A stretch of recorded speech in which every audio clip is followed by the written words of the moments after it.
Ladies and gentlemen, good day and welcome to the Yatra Online Limited Q1 FY24 earnings conference call. As a reminder, all participant lines will be in the listen-only mode. There will be an opportunity for you to ask questions after the presentation concludes.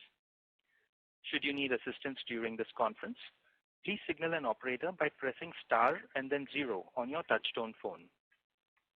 Please note that this conference is being recorded. I now hand the conference over to Mr. Anuj Sonpal from Valorem Advisors. Thank you, and over to you, Mr. Sonpal.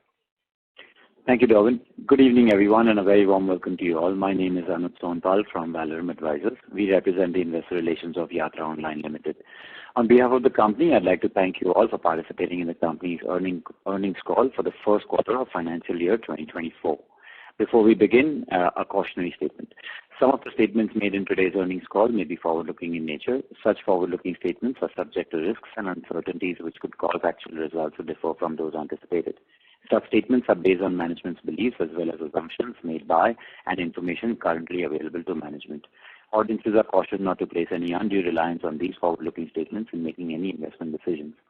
The purpose of today's earnings call is purely to educate and bring awareness about the company's fundamental business and financial quarter under review. Let me now introduce you to the management participating with us in today's earnings call and hand it over to them for opening remarks. First, we have with us Mr. Dhruv Shringi, Whole-Time Director and Chief Executive Officer, Mr. Rohan Mittal, Group Chief Financial Officer, and Mr. Manish Hemrajani, Vice President of Corporate Development and Investor Relations of Yatra Online Inc. Without any further delay, I request Mr. Dhruv Shringi to start with his opening remarks. Thank you, and over to you, sir. Thank you, Anuj. Good evening, everyone, and thank you for joining us for our first ever earnings call post our IPO. As you will recall, we had a successful listing on the Indian stock exchanges and raised about 602 crore rupees. The funds generated from the IPO are earmarked for strategic investments, acquisitions, inorganic growth, technology advancement, bolstering customer acquisition and retention, and other initiatives pivotal to our organic growth and corporate endeavors. Before I get into the Q1 financials and the operational performance, for the sake of some of you out here who might be joining us for the first time today and might be relatively new to the company, let me start off by giving you a brief overview of the company. Yatra Online Limited is India's largest corporate travel service provider and one of India's leading consumer travel companies. Our go-to-market strategy spans the entire value chain of travel and hospitality, covering both B2C and B2B segments. Through the website yatra.com, our mobile apps, our corporate SaaS platform, and other associated platforms, leisure and business travelers can explore, research, compare prices, and book a wide range of services which include domestic and international air ticketing, hotels, homestays, holiday packages, bus tickets, rail tickets, activities, and ancillary services catering to the travel needs. We have a highly experienced management team comprising industry executives with deep roots in the travel industry, and the senior management team and the founding team has almost 90 plus years of accumulated experience in the domain. This is governed by a strong and independent board of directors as well. In our corporate business, we have a well-diversified corporate customer base of approximately 800 plus large corporates with addressable employee base of about 7 million plus employees.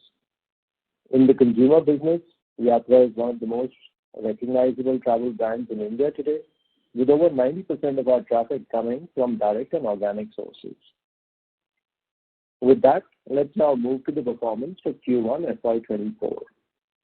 I'm pleased to report that we had our strongest quarter on the air front since the advent of COVID, with the highest number of air passengers booked since pre-COVID in December 2019.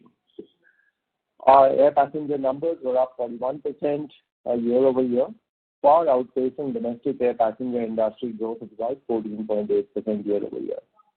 Moreover, our sequential growth has been twice the pace of the industry and faster than most peers, demonstrating our ability to gain share and the inherent strength of the Yatra brand. International travel has also shown a steady improvement during the quarter ended 30th of June 2023, reaching approximately 90% of pre-COVID levels. As we move forward, we remain optimistic and committed to leveraging these positive trends to drive further growth and success.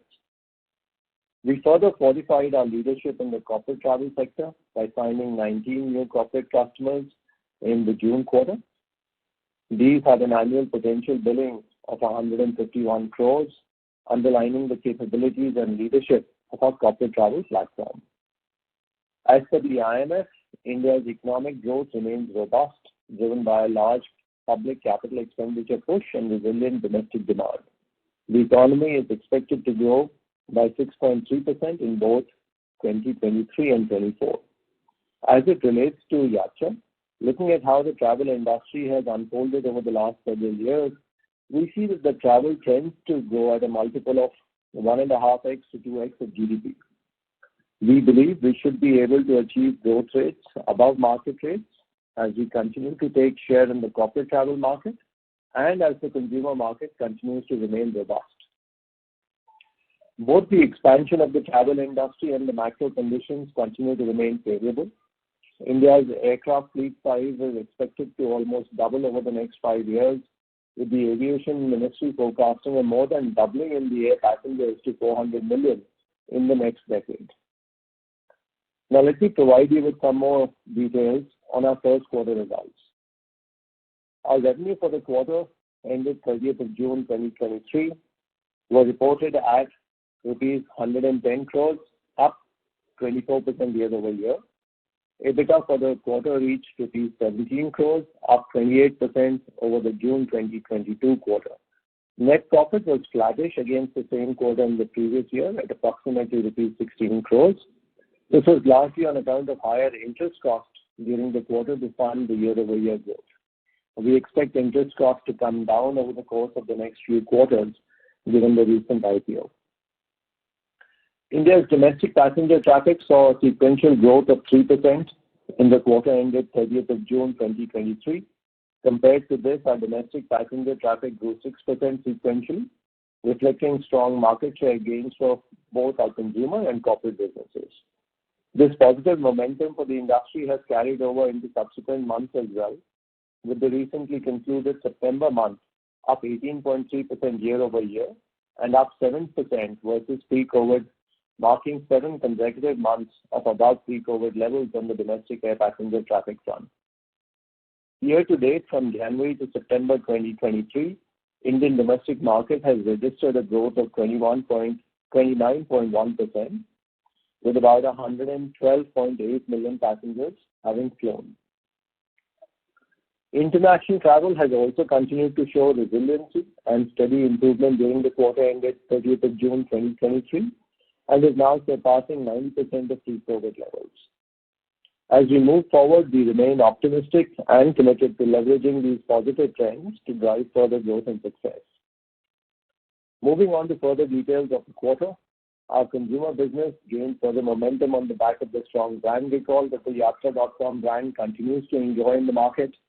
We launched our Yatra Prime offering during the quarter as well, and the initial sign-ups have been encouraging, with positive responses to this offering continuing in the subsequent months. During the quarter, we closed 19 new corporate customers as well. While the number is lower Q-on-Q due to seasonality partly, but what is really encouraging was that the average billing potential of the customers that we closed during the quarter trended higher than in the past. International travel also continued to improve gradually, exiting the quarter at over 90% of pre-COVID levels, and we are optimistic in the outlook for a sustained recovery in near-shore international travel. On the hotels front, revenue from our hotels and packages business was rupees 45 crores in the 3 months ended June 30th, 2023, as compared to rupees 39 crores in the 3 months ended June 30th, 2022, reflecting an increase of 15.8%. The increase in revenue is on account of a recovery in domestic travel, along with the addition of new distribution partners. From a competitive standpoint, the intensity has remained stable from the last quarter and remains manageable overall.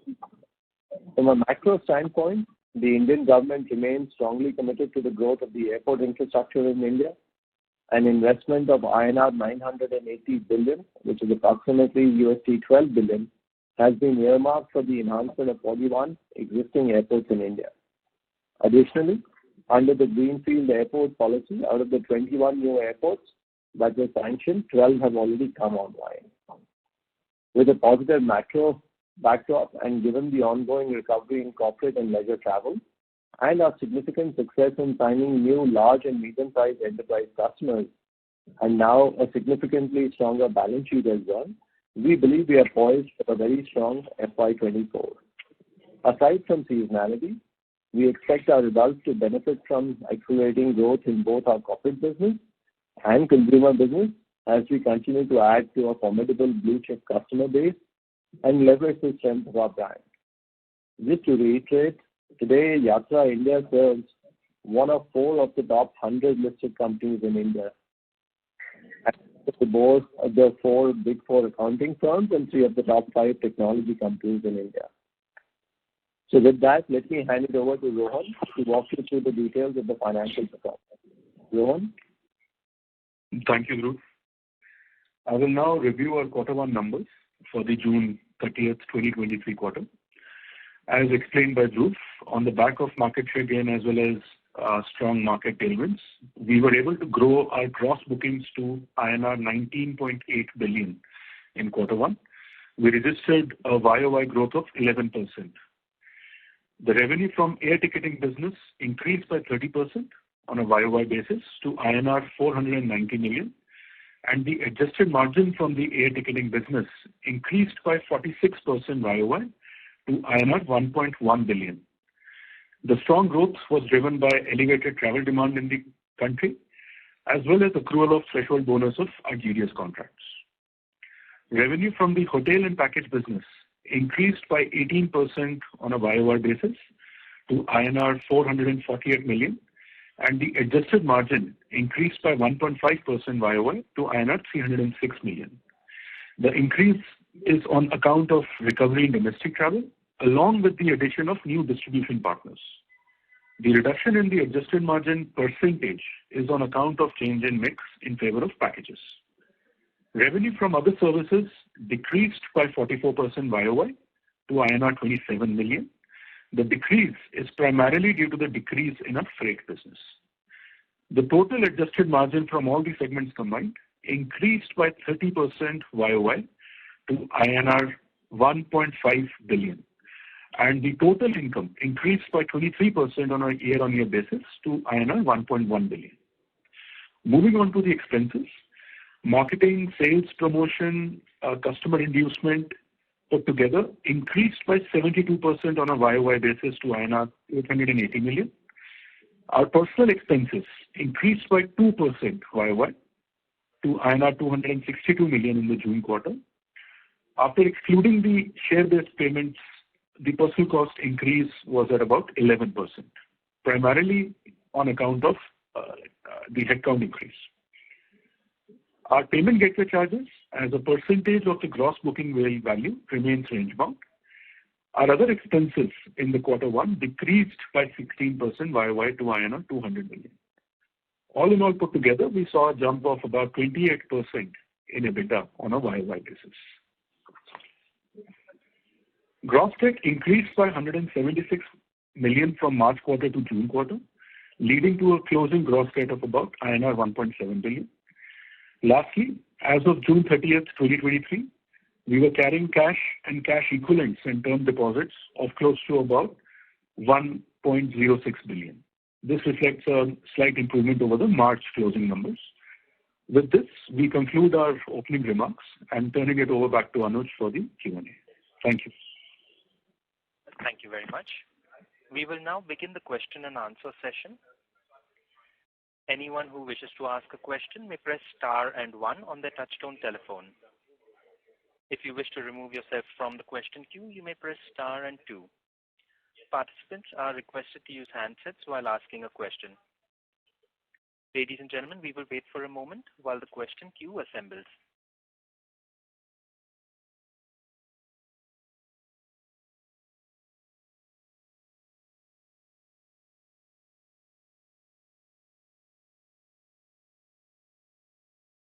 The first question is from the line of Anmol Garg from DAM Capital. Please go ahead. Hey, hi, Dhruv. Thanks for the opportunity. I have a couple of questions. Firstly, just wanted to understand how the B2B business has panned out for this particular quarter, and what percentage of our total bookings are coming from B2B this time around. Hi, Anmol. In terms of the overall B2B business, B2B would be about 45% of our gross bookings versus 55% for the B2C part of the business in the quarter. And in terms of where we are trending from a B2B perspective, it's pretty much in line with where we were expecting things to be. If you recall, in the earlier conversations as well, we've indicated that for this year, we expect the mix to be in the range of 55-45, 55 being B2C and 45 being B2B. Sure. Thanks. And secondly, on our overall demand side of things, now that our first half of the year is almost is over, so how do you see particularly the bookings in this particular year, and any kind of guidance that you are giving on the revenue side as well? So no, at this point, we're not giving out guidance from a revenue perspective. But in terms of, if I look at just the demand trends, and we can see this, that even the September month's domestic aviation industry growth continued to remain, very robust. So we are seeing strong underlying growth and double-digit growth, which is there in the industry. And for the first 9 months of the year, the domestic industry has grown at about 29%, right? So we expect the momentum to continue to remain strong in the second half of the year as well. There's only been a slight slowdown in the month of July, and that slowdown was largely on account of the seasonal factors and the heavy rains and landslides across different parts of the country, which disrupted flight operations. But beyond that, we continue to see travel being fairly robust, and don't really see anything in the near term which would act as an impediment to growth. Sure. Thanks, Dhruv. And one last thing from my end is on the GDS part of the revenue. If you can indicate what percentage of that was from this in this particular quarter. See, the GDS revenue, continues to remain in the range of about 1% of our overall margin. So roughly about between 12.5% to 15% of revenue, air revenue, is where the GDS revenue would turn out to be. Sure. Thanks. And the range is because it tends to vary based on the airline mix, given that some airlines are sourced directly from the airlines and some come through the GDS. Sure. Understood. Thanks, Dhruv. Sure. Thank you. We have the next question from the line of Dhvani Shah from Investec Capital Services India. Please go ahead. Hi, am I audible? Thank you for giving me the opportunity. Sorry to interrupt, ma'am, but the volume on your line is a little low. If you could please speak closer Yeah. to the mic. Yeah. Can you hear me now? Yes, Sorry. much better, ma'am. Yeah. So thank you for giving me this opportunity. Just a couple of questions. First is on the marketing cost. So the marketing costs have increased from around 3 crore last year to 13 crores. So just wanted to understand how should we look at it going forward, and what would the run rate be like and the reason for this increase? Sure. So hi, Tanisha. In terms of the marketing cost, obviously, the number that you're using as a base, which is the June 2022 number, is not really an accurate representation, right? That quarter was the first quarter after the Omicron effect, and that's the first quarter when life was beginning to normalize. So marketing was at relatively lower levels as we were just looking at the opening of the industry. Going forward, we expect marketing and sales promotion expenses to be in the range of about 10 to 12% of revenue, and this would be in the near term before coming down further in the subsequent years. All right. Also, another database question is, can you let us know how much were the listing fees this quarter? Rohan, maybe you can give an indication of the listing fees. As of now, the total expenses that we have booked are close to about 10.5 crores. That's the amount that we're carrying in our books right now. The balance numbers will get accrued and accounted for after the Q2, during and after the Q2 numbers. Okay. So this is for the going forward number. Just for this quarter, if you can indicate a number. This quarter, specifically quarter one? Yeah, Q1, yes. Yeah, so the total expenses up till quarter one is about 10.5 crores. Out of that, in quarter one itself, the number will be negligible. Okay, negligible. Got it. And also, another question on the bookkeeping part was the tax rate. It's at 18% this quarter. Will this be the run rate going forward? It's a little higher than the past few quarters. Yes, sorry. So if you look at, sorry, Dhruv, you're saying? No, Ron, please carry on. Yeah, sure. So if you look at the numbers on the standalone side, we have not shown any tax expenses. Our intent is to look at some internal restructuring, which would allow for us to gainfully use the carry forward losses that we have in our books. So our intent is to try and see how we can reduce our tax expenses going forward. Yes. And also, just I wanted to understand, how do you look at the hotel business going forward? Like the customer promotion charges in the hotel business are close to 3% of the gross booking versus the airlines where you see 4%. So do you intend to increase the share of the hotel's gross booking value over the entire gross booking value? Just as a strategy. Right. What we are looking at is driving cross-sell of hotels into a large corporate customer base. That's fairly low-hanging fruit for us at the moment, and that's what we are more focused on. The consumer promotion expenses on that side do tend to be much lower than on the B2C side. Hence, we think that offers a much better growth opportunity for us given the large corporate customer base. Okay. Yeah. Thank you so much. Sure. Thank you. Thank you. Ladies and gentlemen, if you wish to ask a question, you may please press star and 1. We have the next question from the line of Sangam from Concilium. Please go ahead. Yeah, hi. I'm new to the company, so just forgive me if I'm asking a few basics here. First of all, what would be our current market share in the industry, the domestic and international? See, if you look at our market share on the domestic front, from an overall perspective, our market shares will translate into in the range of about 5%, 5 to 6% from an overall perspective. And on the hotel side, this would be in the early single digits in terms of overall industry size. And this is, we are looking at the entire travel industry, not just domestic segment. If I were to look at specifically on the corporate side, in the large corporate segment, where we are the market leaders, we will have approximately about a 6% share of customers and close to about an 8% share of the spend. Okay. So, when we say, in your initial remarks, you mentioned that, we are looking to grow faster than the industry, thereby gaining market share.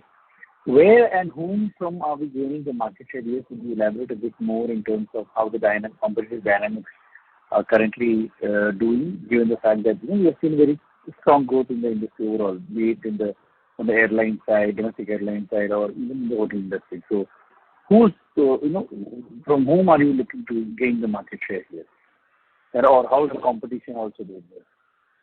Yeah. So the gain in market share, and I'll talk about both the segments. First, looking at the corporate travel market, right? In the corporate travel market, the gain is happening largely at the expense of the mid-tier players and the fragmented market. A vast majority of the corporate travel industry is still managed by mid-tier agents, and the financial standing, the ability of these agents to invest in technology is relatively limited. And over the course of the last few years, we've seen that there is a strong desire on the part of organizations to look at automating their own business processes and streamlining their procurement processes. On the back of that, we are seeing very strong demand playing out for our corporate travel product, which is the leader in the space. On the consumer side, we are seeing a significant amount of channel shift, which has happened where people are moving from offline to online to source services, and this is happening across tier 2, tier 3 markets. So we are seeing growth happening in both our categories, on the corporate side and on the consumer side, at the expense of the offline players. Okay. Got it. And finally, just to understand the business model, when we talk about B2B versus B2C, how does your EBITDA margin profile differ between the two? Given that in your B2B, you might not need to do that much of ads and promos, etc., right? Other than special prices that would be negotiated prices that would be there with the B2B customers. So how does the EBITDA profile differ between the two segments? Sure. So on the EBITDA side, the margins on the B2B side would be closer to the 20% mark, whereas on the B2C side would be around the mid to high single digits. Okay. Got it. A last question before I come back to the queue would be, when we're looking at over the next 2 years, in terms of strategy, in terms of drivers for growth, what is it that the company is looking to put in so as to sustain the high base of growth that we have seen so far this year? I mean, is there something that you have in mind that's part of the puzzle that you have to be plugged, that when plugged will actually sustain and continue the high growth base for the coming years or so? See, one of the things that the IPO helps us with is have a much stronger balance sheet, and that balance sheet allows us to negotiate better with suppliers and get access to better rates. Mm-hmm. Hello? Ladies and gentlemen, the line for the management seems to have disconnected. Please stay with us while we reconnect with the management.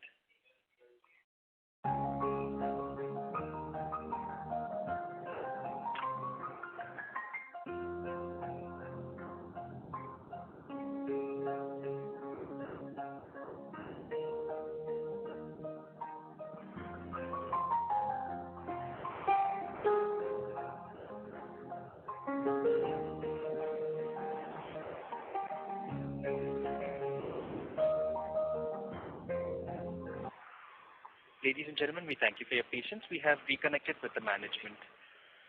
Over to you, sir. Hi, sorry about that.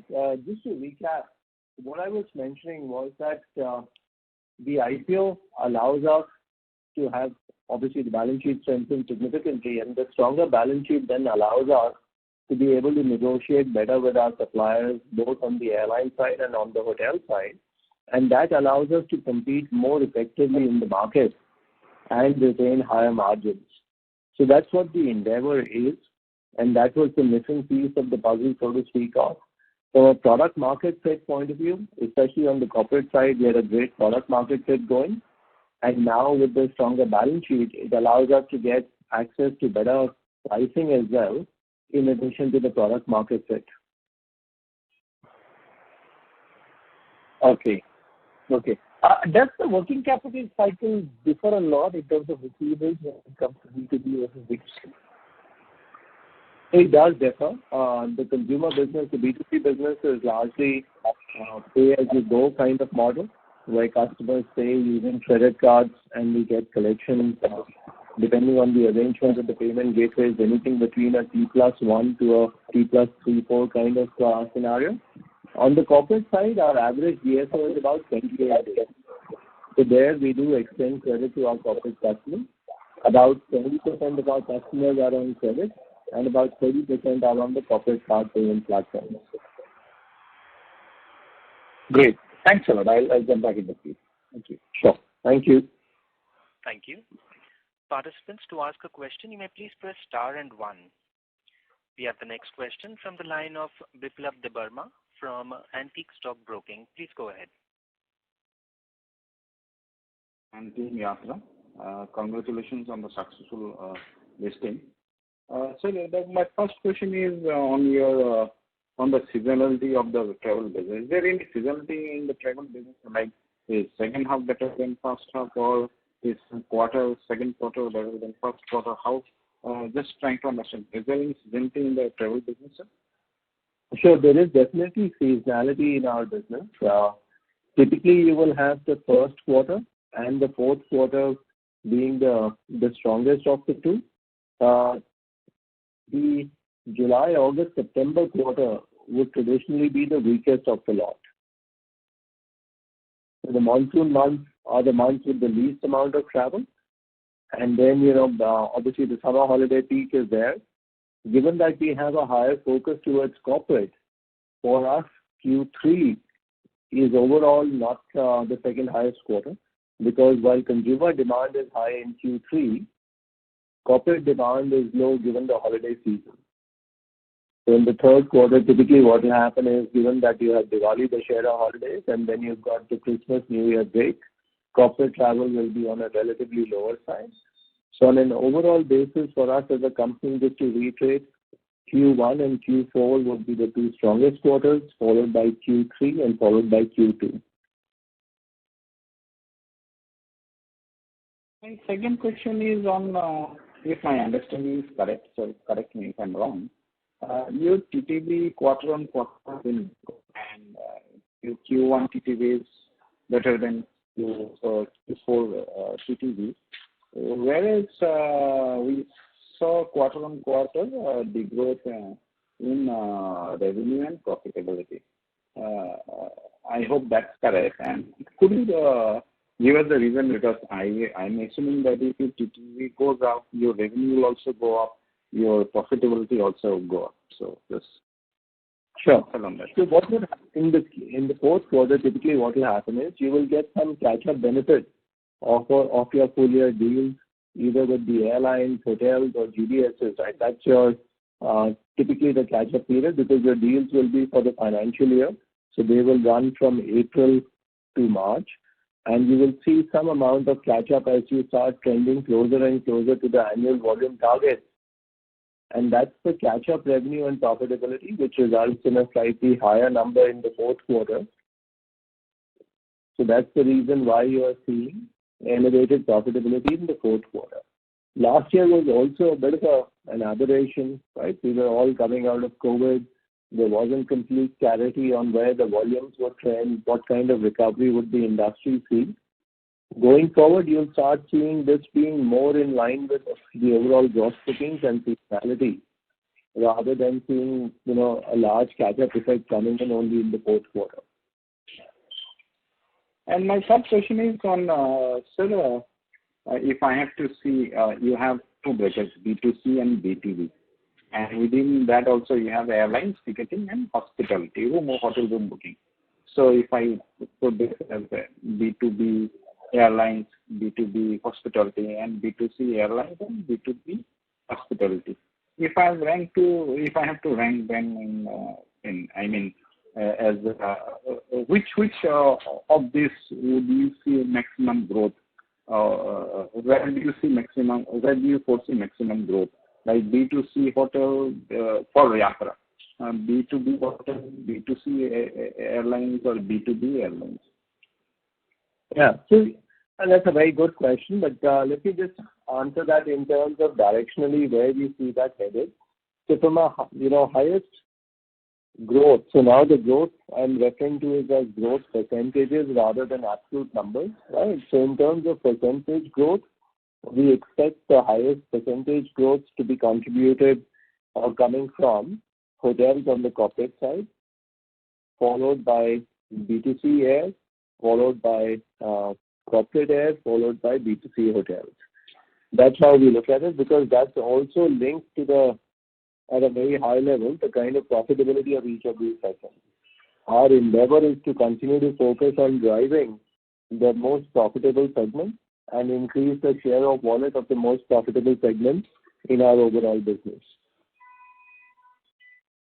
Sir, my final question is on this B2C hotel being the least in terms of percentage growth. Why? I thought hotels is seeing elevated level of booking and high ARR. Why do you see? Just trying to understand why you see B2C hotel to be the least growth segment. As I mentioned, we look at this from a profitability lens as well. And given the competitive landscape on the B2C hotels, we do view that as from a competitive intensity perspective, the most competitive. And that's why while you can drive higher growth in terms of volume, sorry, can I just request people to put their phone on mute? Drive higher volume from there, but the profitability contribution to that is still limited. So we are trying to focus on driving the share of businesses where we see maximum profitability and whatever will help us drive up the operating margins of the business. So that's our key focus area. And from that perspective, hotels on the corporate side have higher operating margin, and our endeavor is to push hotels on the corporate side as a cross-sell to our large existing corporate customer base. That's a very efficient way for us to grow the business and grow profitability. Okay, sir. That's all from my side. Thank you, sir, and all the best. Thank you. Thank you so much. Thank you. Ladies and gentlemen, to ensure the management is able to address questions from all participants in the queue, we request you to please limit your questions to 3 questions per participant. We have the next question from the line of Pranshu Mittal from Patni Financial. Please go ahead. Yeah, hi, Yatra team. So few questions. One is the IPO around 600 crores you have raised fresh money. So other than the acquisition target, as and when it will materialize, the balance will go as a deposit to airline. That's what has been the trend with other industry players as well. So I would like to understand how does the maths works in terms of, let's say, 100 crore deposit you put to the airline. How much yield do you additionally get out of it? That's the first question. Sorry. Hi. So, with the airlines and to a certain extent, this applies to hotels as well. The kind of investment that you would make, your basic expectation would be that that investment would generate an annualized return of at least 25%. Okay. So that is, the kind of expectation that you're working on. They will have some instances where it might be lower, some where it might be higher. It will be a function of seasonality. It will be a function of route utilization, flight utilization, etc. But on a blended basis, you are looking at, close to the 25% mark. So now on this question only, why would airline give a 25% additional yield? Is it because the airline balance sheet bearing the endeavor is so bad that they are relying as an off-balance sheet kind of strength for their working capital needs? So that's partly correct. And partly also, what it helps do for the airline is to, if you structure these deals properly from an airline perspective, it helps drive share shift on their weaker flights, on their weaker routes. So while, yes, it looks from a cost perspective a higher cost, but given that the airline business is a high fixed cost model, drives more utilization and footfall onto weaker flights and weaker routes, does generate a positive return for the airline as well. So it turns out to be a win-win for both the airline and the partner. And sir, in the OTA model, so is it like when you give these deposits, you underwrite a certain percentage of business for that month, and if assume you are not able to sell, you have to absorb the losses? No, so at least at Yatra, we don't really follow that model. Okay. Our model is more in terms of just getting access to inventory and rates, but not taking on the commitment of the volume. Okay. We would do this in very limited quantities, at periods of time like over Christmas and New Year in places like Goa, and maybe seasonally in 1 or 2 other places where inventory is in short supply. But on the domestic aviation front, given that there is incremental supply that's coming through, we don't think we need to take on that inventory risk to a great extent. And out of the 600 crores money which is coming in fresh, what's the rough breakup you intend to utilize it between the debt reduction, this deposit incentive, and the target acquisitions? See, the debt reduction will happen largely from the internal accruals as money gets freed up from the investments that we are making in marketing and customer acquisition. Those would be funded from the use of proceeds of the IPO. So that would be a more gradual pay down over the course of the next couple of quarters. But in terms of a broad investment split, we'll see in the range of about 150 crores being earmarked for M&A, and looking at about 60 crores for general corporate purposes, and then the balance being set aside for growth initiatives, including margin expansion with the airlines and the hotels. Which is around 400 crores. So which would be around between 375 to 400 crores. Yeah. And on which you are saying you can make 25% additional IRR? So not all of that will go on the airline deposits, right? Some of that will go on the customer acquisition side as well, right? And then as we scale up our business, this will get deployed to a great extent in terms of generating that incremental return. Okay. So my next question is on your cost structure. So in this OTA business, what percentage of your cost would be variable after the yield, and what percentage of the roughly would be variable cost? See, in terms of variable costs, post your revenue less your consumer promotion, you've got your payment gateway, which is largely variable in nature. And then the gateway expense will be approximately in the range of about 12 to 13%. So as you scale up, maybe UPI scales up a bit more, so you get some advantage of that. But between 10 and 12% of your revenue would be a payment gateway cost. That would be largely variable in nature. Beyond that, the rest of them should be largely fixed or maybe semi-variable, where they go in a step function. Okay. And so last question is your corporate structure, which is your US company listed. So other than the existing promoters of Indian entity, who are the other shareholders there and how much they own? So that's largely held by institutional investors only in the US. These would be mid-sized hedge funds typically who would be the shareholders there. You intend to delist that? It's a process that we'll evaluate as we go forward.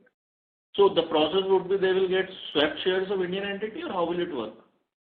I think it's too early to really comment on that, but this is something that we'll keep a close eye on and work towards going forward. But it's very early to comment on that. Okay. Thank you so much. Sure. Thank you. Thank you. The next question is from the line of Rishi Junjunwala from IIFL Institutional Equities. Please go ahead. Yeah, thanks for the opportunity. Dhruv, just one question on the hotel side. It looks like, year on year, there seems to be a decline on the room night side, and even gross bookings are not showing as much of an uptake as, say, how the travel industry or even the airline space is showing. So any particular reason because of which, on the hotel side, we haven't seen a similar kind of growth? And is it also a function of, your ability to spend more on ad spends or promotions given a little bit more focus on profitability? Hi, Rishi. Rishi, to address that question, firstly, the drop on the hotel side that we've seen, so while overall volumes have grown only marginally, right, the drop is on account of one of our affiliate partners who was there in last year's numbers, their performance having come down quite significantly. So this partner had entailed aggressive consumer marketing and promotion last summer, but was not able to sustain the same. So that led to a decline in their volumes that they were sourcing from us. Our organic business has continued to grow healthily, and we are growing close to the 20% mark at an organic level as well. So I don't really see this to be an issue. There might be some short-term comparable issues on account of that, But otherwise, fundamentally, the business continues to grow strongly on the hotel front as well. Understood. And what about the other revenues, which typically include your freight, bus, rail, and all that? There's a sharp decline year-on-year. So on the other revenue side, that's more to do with freight, where we were looking at rebalancing our freight business and tweaking a few things around over there strategically. We decided to focus on the large corporate customers where there was great cross-sell opportunity for us, and give up some of the mid and smaller tier corporate customers that we were doing on freight side.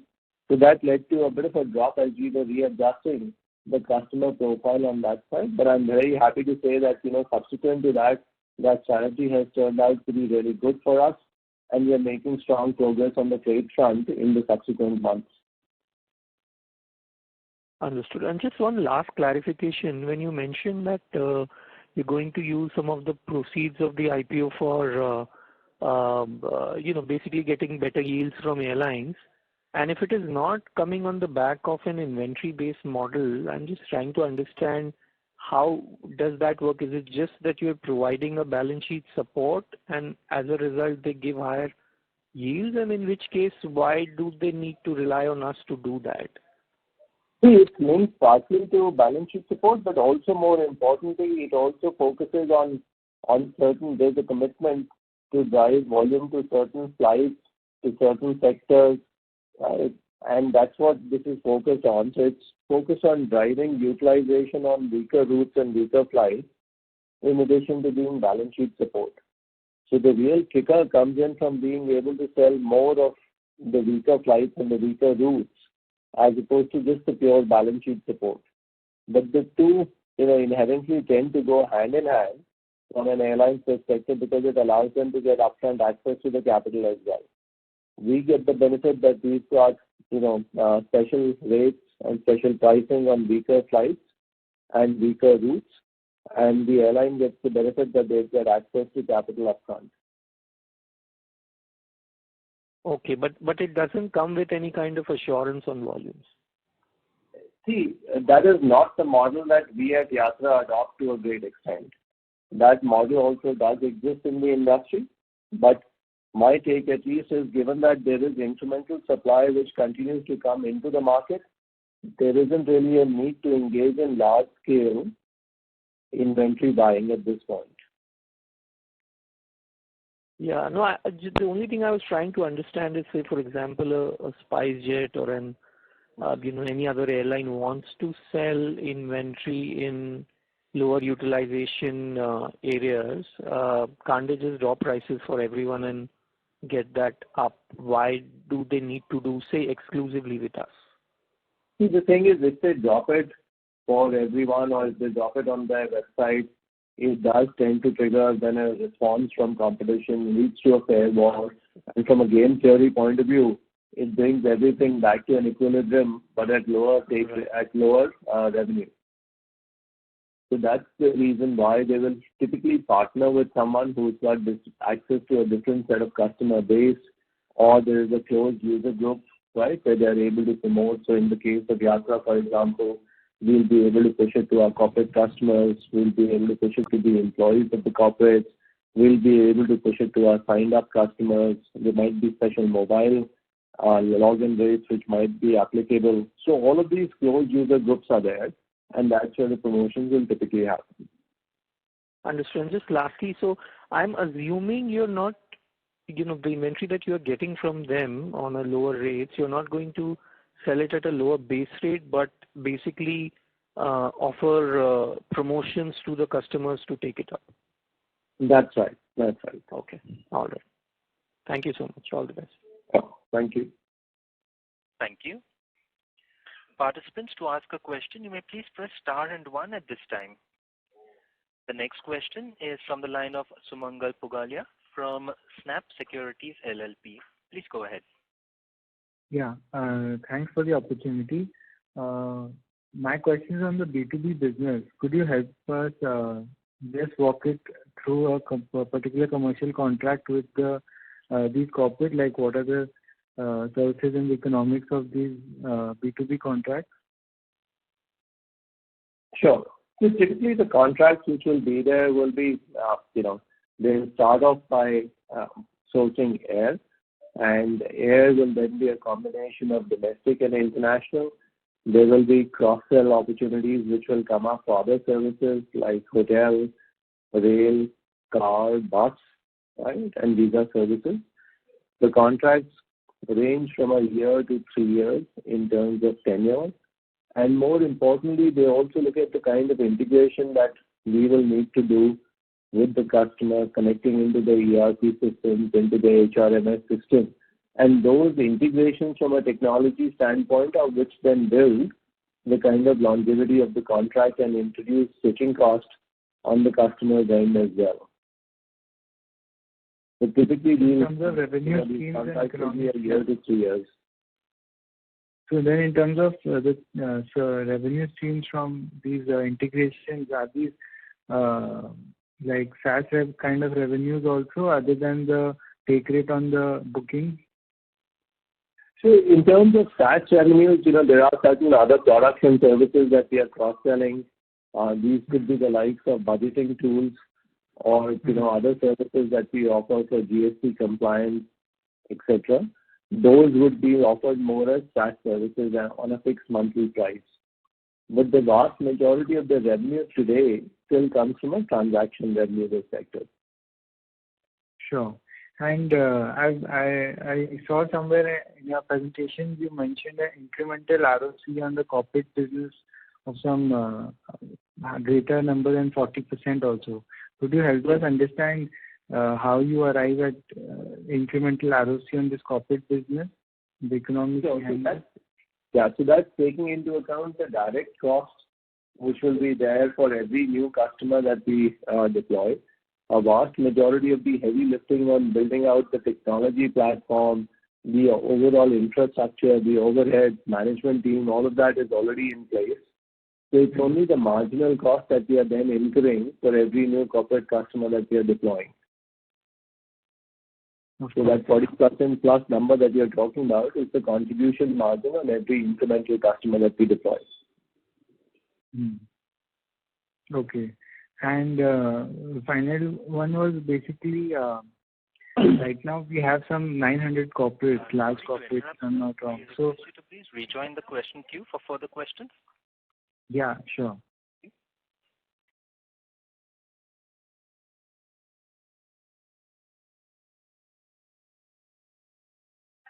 We have the next question from the line of Meg Shah from Prosperity Finance Limited. Please go ahead. Am I audible? Yes, we're audible, sir. Yeah. So, Go First Airlines declared bankruptcy in the first quarter. So, what is the amount that is outstanding from Go First, and what is the company doing to recover that amount?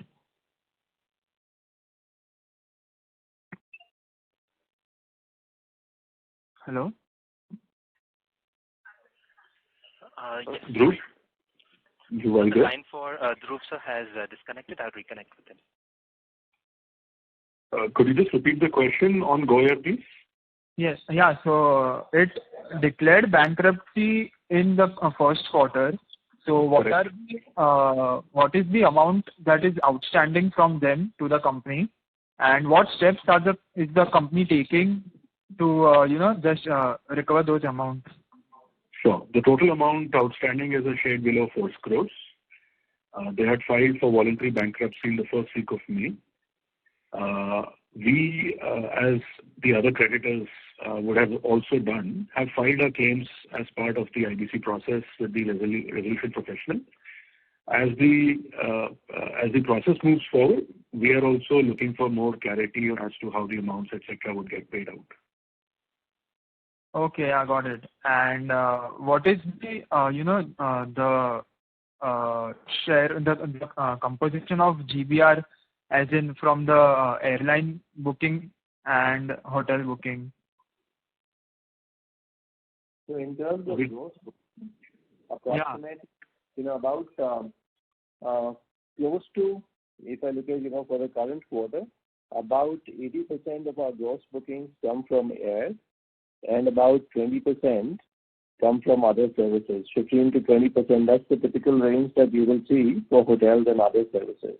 So between 80 to 85% will be air, and between 15 to 20% will be other services. And what is the margin for both of those segments? So in terms of take rate margins, the take rate margin for air will be close to about 7%. And again, then I'm giving you a take rate on an annualized basis because there will be some seasonal effects of it. And on the hotels and packages side, it will be between the 12.5 to 13% range. Okay, yeah, got it. Thank you. Sure, thank you. Thank you. We have the next question from the line of Dhvani Shah from Investec Capital Services India. Please go ahead. Hi, good evening. This is Nitin here. Good evening, Rohan. Hi. Just a quick one. So post the IPO, I think Q1 and Q2 are sort of will be pre-IPO kind of numbers.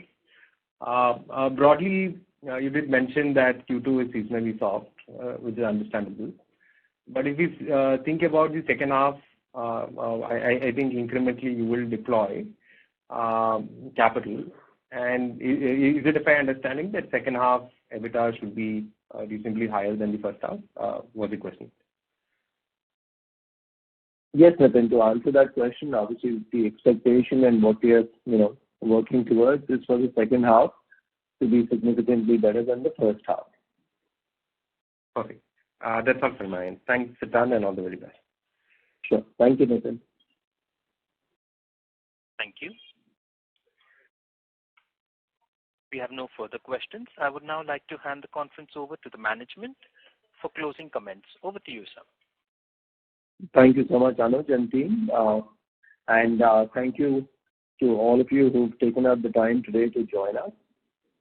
We are very happy and fortunate to have a lot of you as our shareholders, and we look forward to those of you who are not today to be potential shareholders in future. We've got a very exciting business. Our industry is witnessing very significant tailwinds, and we are seeing strong demand and strong growth, and we feel we've got the right business model in place to be able to continue to scale up and grow this business for many years to come. So we look forward to your continued support in future as well. Thank you, everyone, for being here today. Thank you. On behalf, yes, sir. Go ahead, sir. No, you can close it. Thank you. Thank you. On behalf of Yatra Online Limited, that concludes this conference. Thank you all for joining us. You may now disconnect your lines.